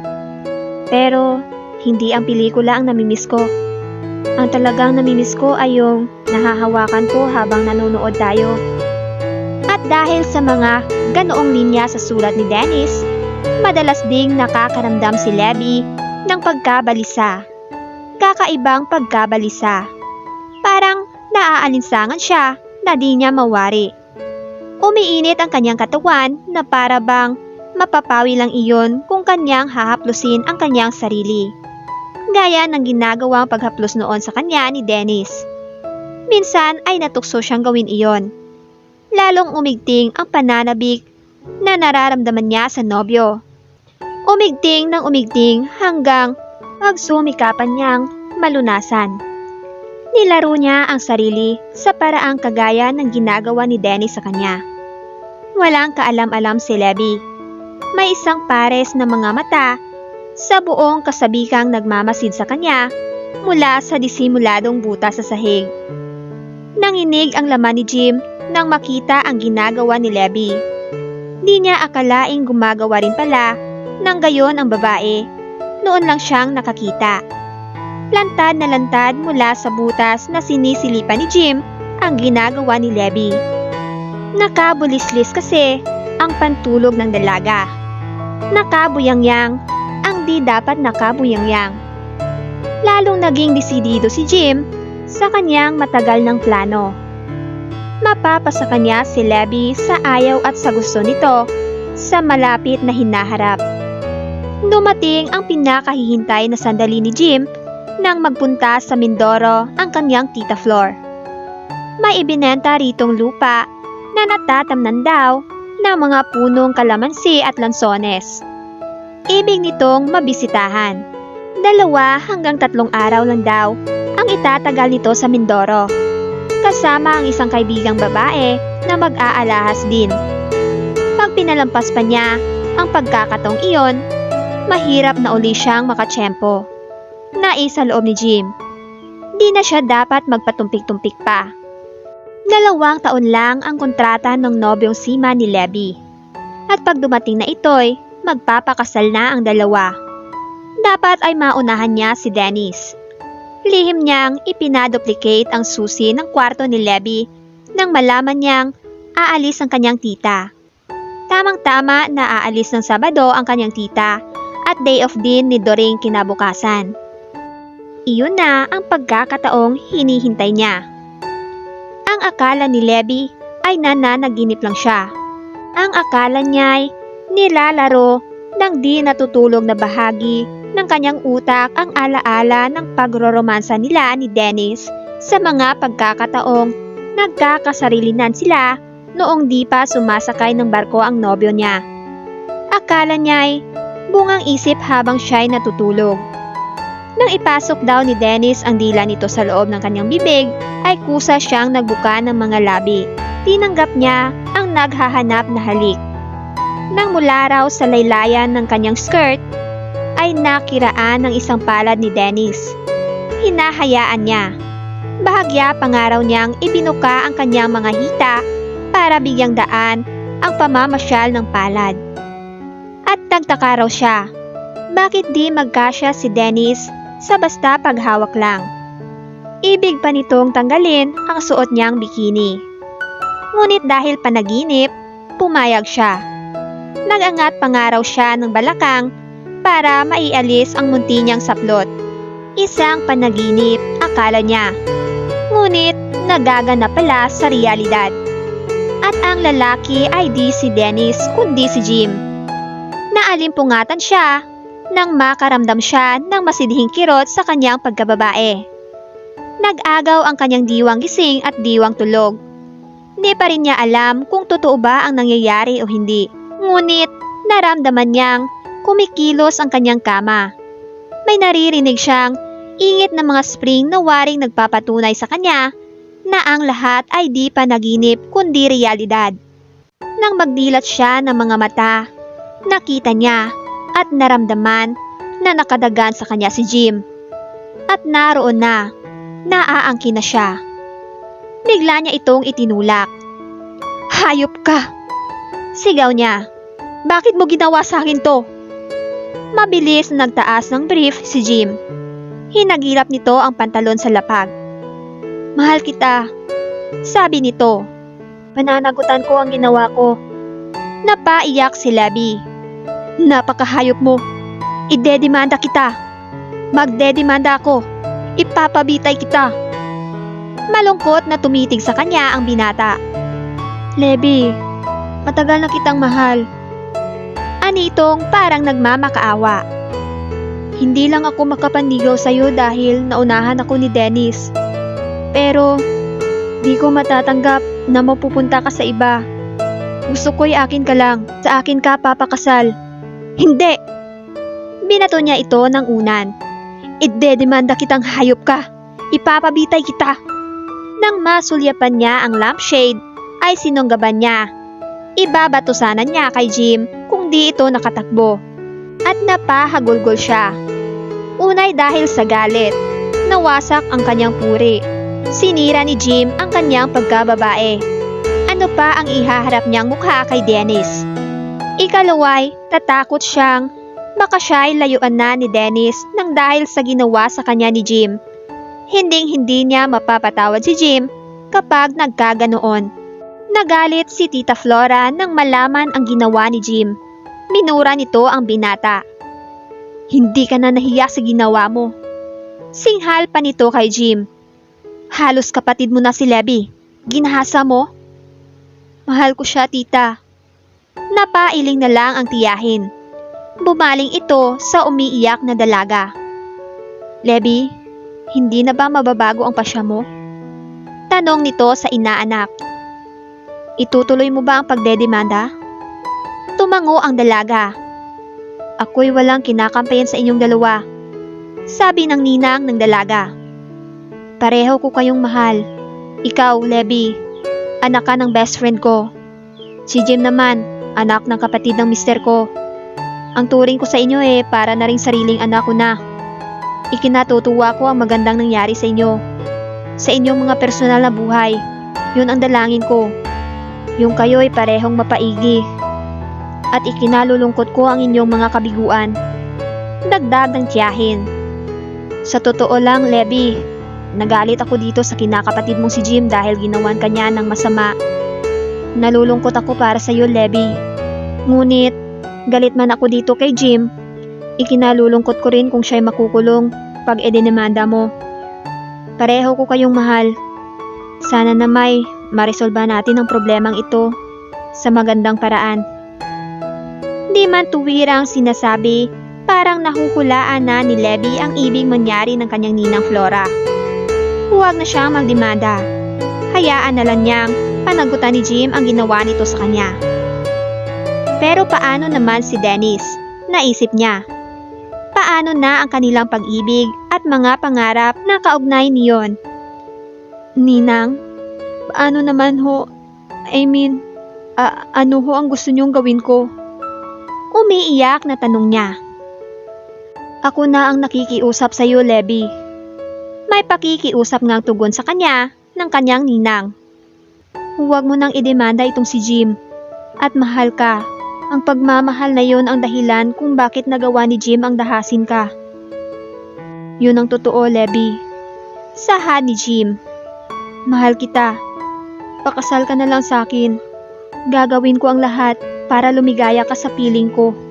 Sinibat niya ito ng matalim na tingin. Ako na ang nakikiusap sa iyo, Levi. Sabi uli ng kanyang ninang. Tatanggihan mo ba ako? Kaya mo ba akong hiyain? At naisip niya, kaya nga ba niyang tanggihan ang pakiusap ng kanyang ninang?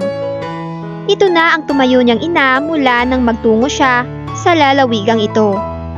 Ito na ang gumabay sa kanya mula noon at marahil ay di niya mararating ang kalagayan niya ngayon kung di sa tulong ng kanyang ninang. Kung sa pagkakataong ibang lalaki ang dumahas sa iyo, Levi, hindi ako makikiusap sa iyo ng ganito. Sabi uli ng kanyang ninang. Pero ang sangkot dito ay si Jim. Si Jim na kagaya mo'y inaanak ko. Anak ko na halos paris mo. Ikalulungkot ko ang anumang masamang kapalaran na mangyari sa kanya. Please. Dumami ang kanyang luha. Pero tumingin siya sa kanyang ninang at labag man sa kanyang loob ay sinabi niyang, sige ho, ninang. Hindi na ako magdedemanda. Pakakasal na ako kay Jim. Salamat. Salamat, Levi. Lumarawan naman sa mukha ni Jim ang di masukat na kaligayahan. Ngunit lingid sa dalawa, may plano si Levi. Sa kanya gagantihan si Jim kapag sila ay nagsasama na. At titiyakin niyang pagsisisihan ni Jim ang ginawa nito sa kanya. Bibigyan niya ng malaimpyernong buhay ang lalaking ito na naging hadlang sa pag-ibig nila ni Dennis. Simpleng kasalan lang ang ginanap. Sa simbahan din, pero ilang piling kaibigan lang ang kanilang inimbitahan. Di masaya si Levi sa araw ng kanyang kasal. Di iyon ang inaasahan niyang mangyayari. Oo't nangarap din siyang magpakasal sa simbahan, ngunit di si Jim ang gusto niyang makaisang dibdib. Si Dennis ang gusto niyang maging asawa. Pero masaya para sa kanya ang kaibigang si Nancy. Tuwang-tuwa ito. At di iyon inaasahan ni Levi. Kaibigan ng bayaw nitong si Lando, si Dennis. At nooy, masaya si Nancy na naging nobyo ni Levi si Dennis. Ngunit iba ngayon. Parang mas masaya ito na ang naging asawa ng kaibigan ay si Jim. I'm very happy for you. Sabi nitong kinamayan siya ng mahigpit. Nagtaka si Levi. Nangunot ang kanyang noo nang titigan ng kaibigan sa mukha. Talagang ipinahalata niya kay Nancy na nagtataka siya sa sinabi nito. Alam ni Nancy na di niya gustong magpakasal kay Jim. Alam nitong di niya gusto ang nangyari. Basta, katwiran nito.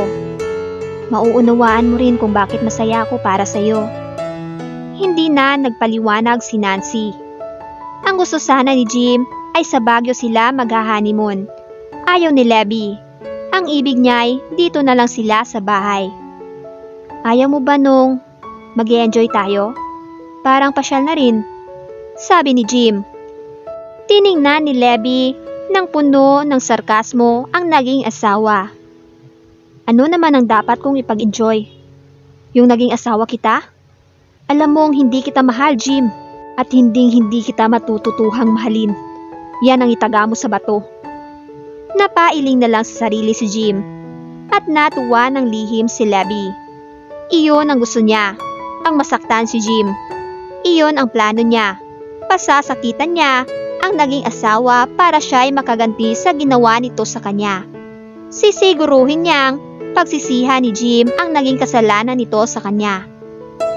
Lumalaki na ang tiyan ni Levi ay parang nagiging imposible na ang ugali nito. Napapansin ni Jim. Ginagawa naman niya ang lahat para mabigyan ito ng kasiyahan. Nagmumukhang kawawa na nga si Jim kung minsan.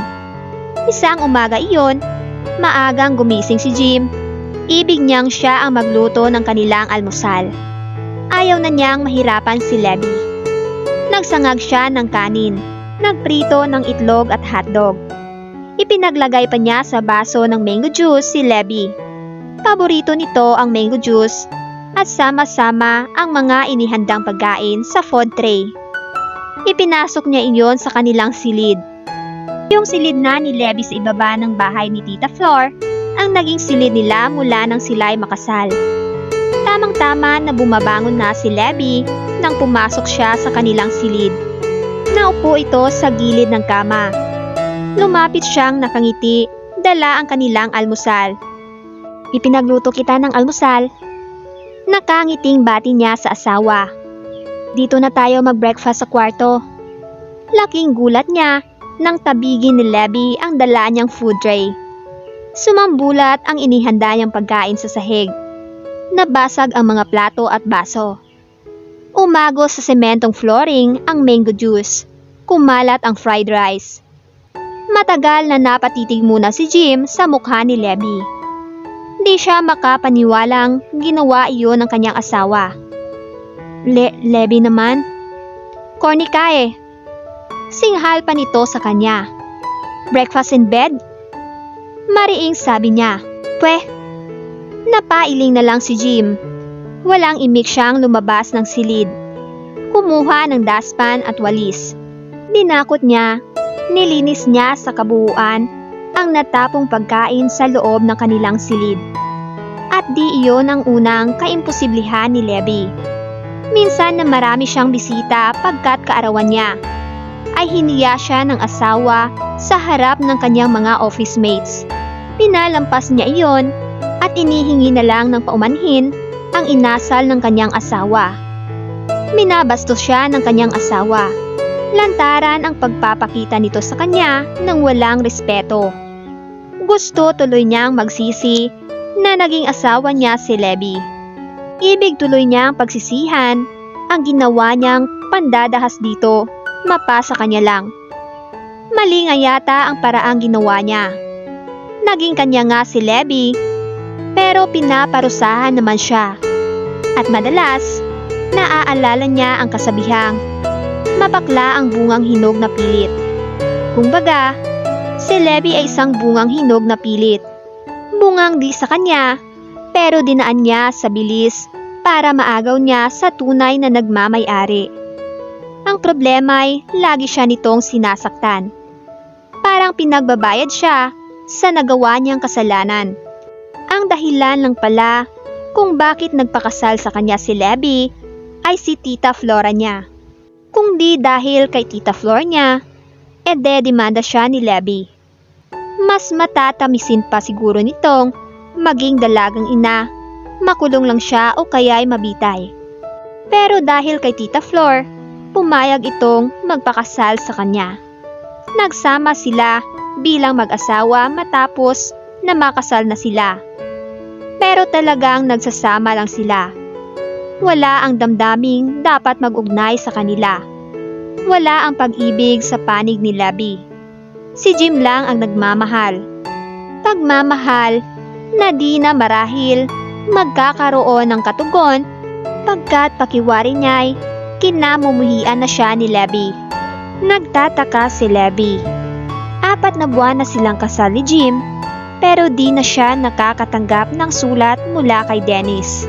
Di pa naman alam ni Dennis na nag-asawa na siya. Di niya sinabi. Di niya alam kung paano sasabihin dito ang nangyari sa kanya at kay Jim. Tinanong niya ang co-teacher at kaibigang si Nancy. Isinulat na ba ng Kuya Lando mo kay Dennis na nag-asawa na ako? Tanong niya. Humiling si Nancy. Lahat kami iisa ang paniniwala. Paniwalang, yung pagsasabi ng mga ganyang napaka-personal na bagay tungkol sa inyong dalawa dapat lang din na mag-umpisa sa sino man sa inyo. Di dapat magmula sa pamilya namin. Sabi nito. Nagtataka lang kasi ako. Aniya. Bakit ka naman nagtataka? Ani Nancy. Ba't di na sumusulat sa akin si Dennis? Ba't naman maghihintay ka pa ng sulat ni Dennis May asawa ka na? Tanong din ito. Wala pa kaming break up, Nancy. Napailing na lang si Nancy. Tinitigan nito sa mukha ang kaibigan. Pag-uway, ginagap nito ang isang palad ni Lebby. Nasa loob sila noon ng faculty room. Walang ibang tao roon kundi silang dalawa. Leb, may sasabihin sana ako sa'yo. Simula nito. Halatang nag-aalala ang boses. Ayoko sanang sakin tumanggaling pero baka sakaling dito magsimula ang pagkakamulat mo sa totoo. Baka sakaling dito ka matauhan. Nakatunog si Lebby na may nalalaman si Nancy. May ibig ka bang sabihin? Sabi ni Lebby. Huminga muna ng malalim si Nancy. Nung kasal mo, natatandaan mo pa na extra happy ako para sa'yo, di ba? Tumango si Lebby. Kasi, lingod sa'yo sumulat sa amin ang Kuya Lando ko. Nagkakabalitaan kasi sila ni Dennis. May nabanggit daw si Dennis sa kuya ko. Tungkol sa dating nobya ni Dennis na di sinasadya'y muli nitong nakatagpo sa Greece. Lebby, noon pa nagkabalikan ng dalawa. Malungkot na pagpapatuloy ni Nancy. At sa sulat daw ni Dennis sa kuya ko, nagtapat daw sa kanya si Dennis na namomroblema kung paano makikipag-break sa'yo. Ibig sabihin, mas mahal niya yung dating girlfriend niya. Yun daw ang plano niyang pakasalan. Nabigla si Lebby. Napatanga siya ng ilang saglit. Pinakiramdaman niya ang sarili. May kinakapa siya sa kanyang dibdib. At bahagya rin niyang pinagtakahan ang kanyang napakiramdaman.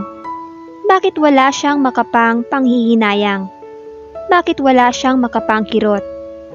Ang alam niya'y gusto niyang magalit. Gusto niyang magalit pagkat di pa man pala nangyari ang naganap sa kanila ni Jim, ay ipinagpalit na siya ni Dennis sa dati nitong nobya. Napaiyak pa rin si Lebby, bagaman di sa sakit kundi sa galit. Nilapitan siya ni Nancy at inakbayan sa kanyang pagkakaupo. Huwag kang umiyak. Tutal, may Jim ka naman. Mahal ka ni Jim, Lebby. Liligaya ka sa kanya. Pang-aalo nito sa kanya. Liligaya ka, matuto ka lang magpatawad. Nanlamig si Lebby nang makita niyang nakabukas ang built-in cabinet ni Jim. At wala roon ang mga damit nito. Mabilis ang kanyang reaksyon. Sinilip niya sa ilalim ng kama ang maleta ng asawa. Wala. Natigilan siya. Nagpalingalinga sa loob ng kwarto na para bang makikita niyo roon si Jim. At ewan niya kung bakit kaagad nang nanggilid ang kanyang mga luha. Parang may naramdaman siyang takot nang maisip niyang iniwan na yata siya ng kanyang asawa. Nagsawa na siguro si Jim sa mga kaimposiblehan niya. Huwag naman sana. Huwag naman po sana. Hapon iyon, araw ng linggo. Pero kahit araw ng linggo, ay nagpunta pa rin siya sa pinagtuturoang eskwelahan dahil araw iyon ng graduation. Kailangan niyang mag-assist sa mga aktibidades na gagawin sa commencement exercises. Patakbo siyang lumabas ng salas. Hinanap niya ang kanyang ninang Flora. Kumatok siya sa pinto ng silid nito nang makapanhik sa itaas. Bukas yan. Narinig niyang sabi ng kanyang ninang mula sa loob ng silid. Pasok. Pabigla nang itulak niya ang pinto. Napasukan niyang nakahiga ang kanyang ninang. Nagbabasa ng isang English pocketbook. Natugunan niyang alam nito ang kanyang problema. Nagayos ito at nagsalamin sa mata, saka bumangon. Naupo sa gilid ng kama. Ano yon? Tanong nito. Ninang? Wala si Jim. Nanginginig na sabi niya. Nagiinit ang magkabilang gilid ng kanyang mga mata. Alam niyang anumang oras ay lilitawan iyon ng mga luha. Di nagsalita ang kanyang ninang. Nakatingin lang sa kanya ng tinging nagtatanong.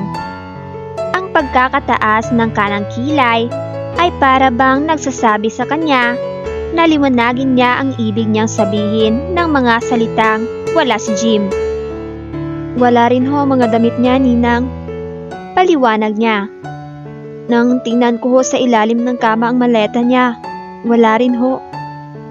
Palagay ko, ninang, lumaya si Jim. Napatango-tango ang kanyang ninang. Parang nag-iisip ng sasabihin sa kanya. Naglayas. Tanong pa nito. Oo. Hayaan mo na siya. Sabi nito. Saka, yun naman ang gusto mo, di ba? Lagi mo naman siyang inaaway kapag narito eh. Hamo magkaroon naman ng katahimikan ang bahay na to. Ngayong wala na rito si Jim, palagay ko ay magiging masaya ka na rin. Yun kasi yung lagi kong naririnig sa'yo. Kamoy, sinira ni Jim ang buhay mo. Kaya hayaan mo na siya. At humiga na uli ito. Nakaunan sa dalawang matabang unan. Akmang ipagpapatuloy na nito ang pagbabasa.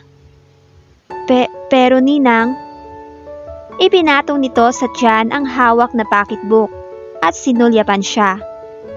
May sasabihin ka pa ba, Lebby? Hindi kaagad nakasagot si Lebby. Hindi niya alam kung paano niya sasabihin sa kanyang ninang Flor ang kanyang nararamdaman. Parang nahihiya siya. Parang ayaw niyang aminin kanino man. Baka pagtawanan lang siya ng kanyang ninang. Baka pagtawanan siya pag inamin niyang ayaw niyang maglaya si Jim. Baka pagtawanan siya pag inamin niyang may nararamdaman siyang malaking kakulangan, kahungkagan, nang maisip niyang niwan na siguro siya ng kanyang asawa. Parang ibig niyang magsisi na nagpakita siya kay Jim ng maraming kaimposiblihan. Saka di niya maipaliwanag ang takot na biglang sumakanya nang maisip niyang naglaya si Jim. Bakit kung kailan wala na si Jim ay sa kanya nadamang mahalaga ito sa kanya? Kung kailan wala na ay sa kanya naramdaman na mahal niya pala ito. May sasabihin sana siya sa kanyang ninang pero parang may bumikig sa kanyang lalamunan. May bumikig na matigas na hangin. Di niya maibuka ang kanyang mga bibig. Pag nagpilit siyang magsalitay, tiyak na sasambulat siya ng iyak. Oo nga pala, Lebby. Maya-maya'y sabi ng kanyang ninang. May iniwang sulat sa'yo si Jim, nasa ibabaw ng ref. Lumabas siya ng silid, bumaba. Kinuha niya sa ibabaw ng ref ang sulat. Ni hindi nakasobre, nakatupi lang at nakastaple. Binuksan niya at binasa. Dear Lebby, paglipas ng 6 na buwan nating pagsasama, tatanggapin ko ng talo ako. Hindi ko na nga siguro mapapasok ang espasyo sa puso mo na hanggang ngayon inuokupan ni Dennis. Ginawa ko na ang lahat, pero di mo ko mapatawad. At naaawa na rin ako sa sarili ko dahil pinagmumukha mo kong gago. Hindi mo ma-appreciate ang pagsisikap kong maipadama sa iyo ang tunay kong nadarama. Sarado ang puso mo, Lebby. Kaya lalayo na lang ako. Hahanapin ko sa ibang lugar ang bagay na di ko natagpuan dyan.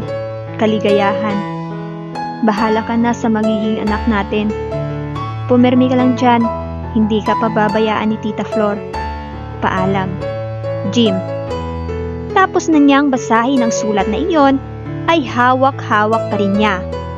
Tinititigan pa rin niya kahit di niya maaaninaw ang mga letra pagkat hilam na sa luha ang kanyang mga mata. At pakiramdam niya'y nananakit ang kanyang lalamunan sa pagpipigil ng emosyon. Ayaw niyang humagulgol, ngunit pilit na kumakaluwa ang impit niyang iyak. Ngayon niya inaamin, may kasalanan siya kay Jim. May kasalanan siya sa pag-ibig. Nanlalabo ang tingin pagkat hilam na siya ng luha. Bumalik siya sa silid ng kanyang ninang Flor. Hindi na siya kumatok. Basta na lang niya itinulak ang pinto at napasukan niya itong nagbabasa pa rin. Bumangon ito nang makita siya. Nakita mo ba ang sulat na iniwan ni Jim? Tanong nito.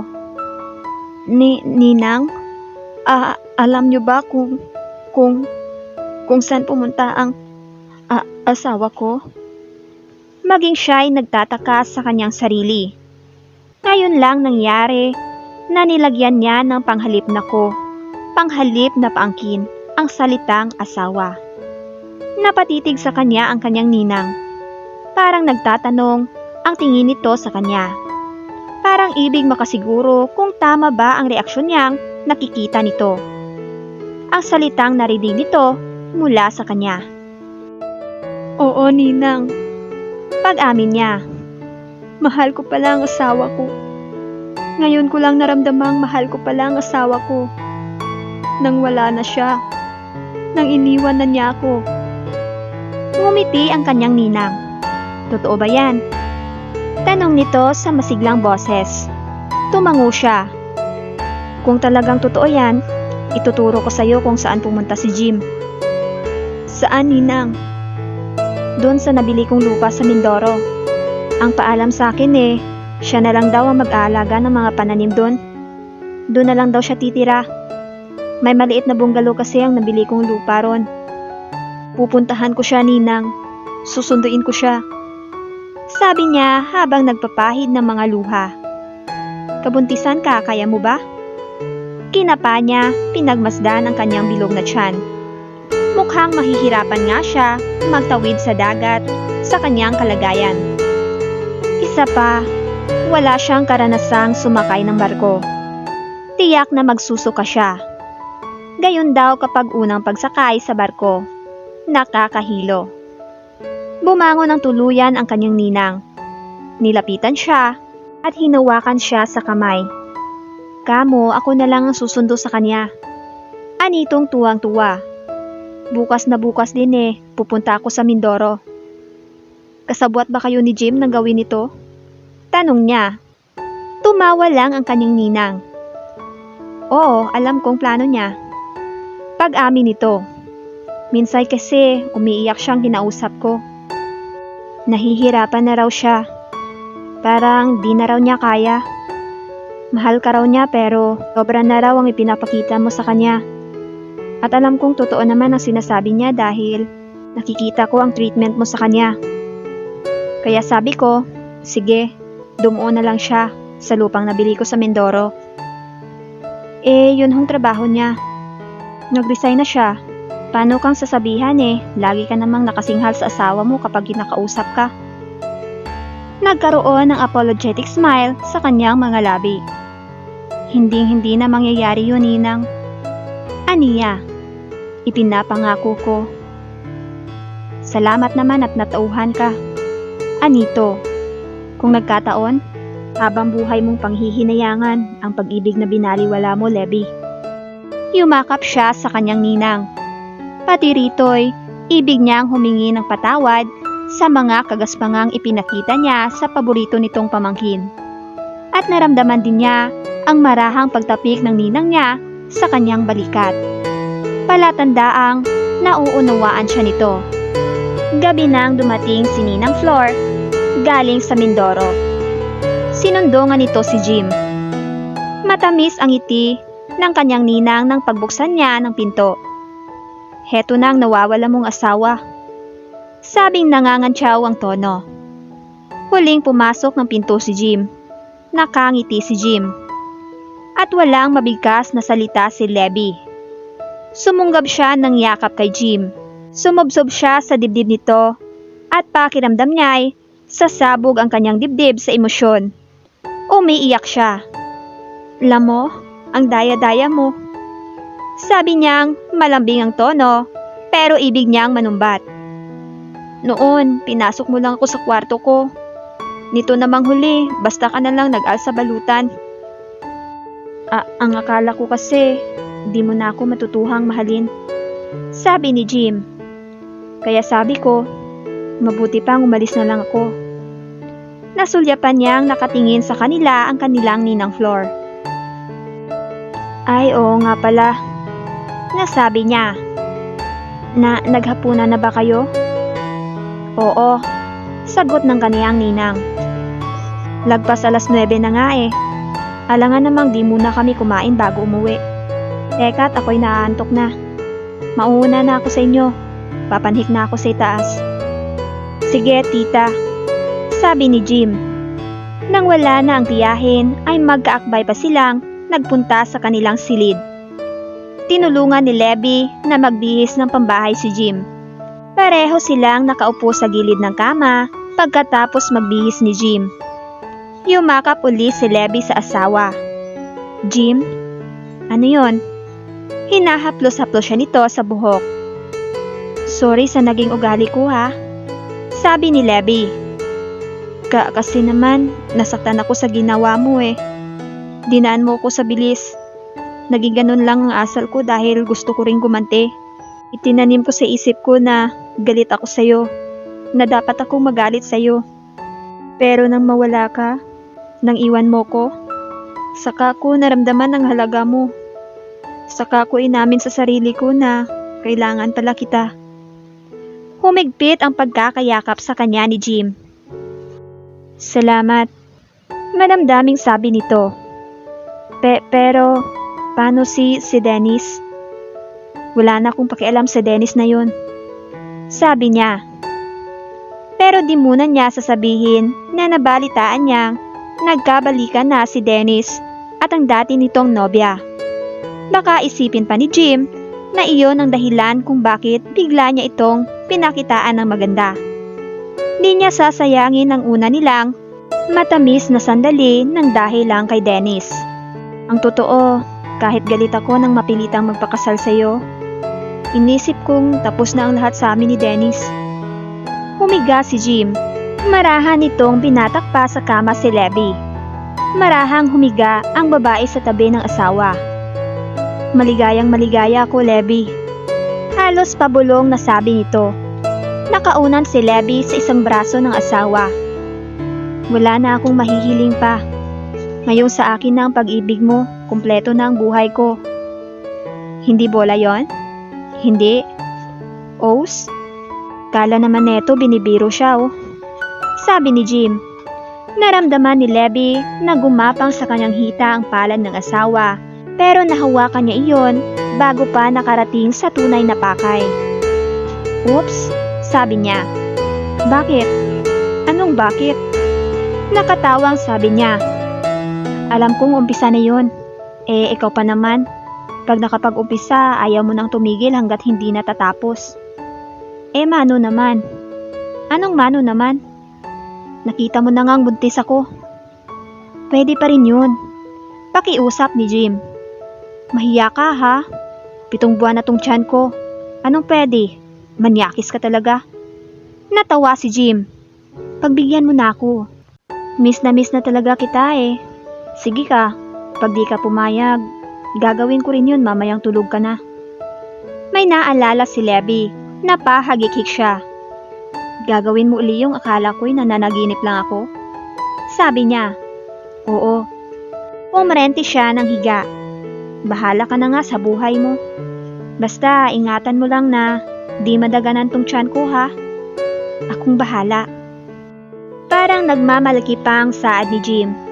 Bumangon siya at pinatay ang ilaw. Kung kailan malapit ng manganak si Lebby, ay saka pa lang nagaganap sa kanila ang tunay na pulot gata.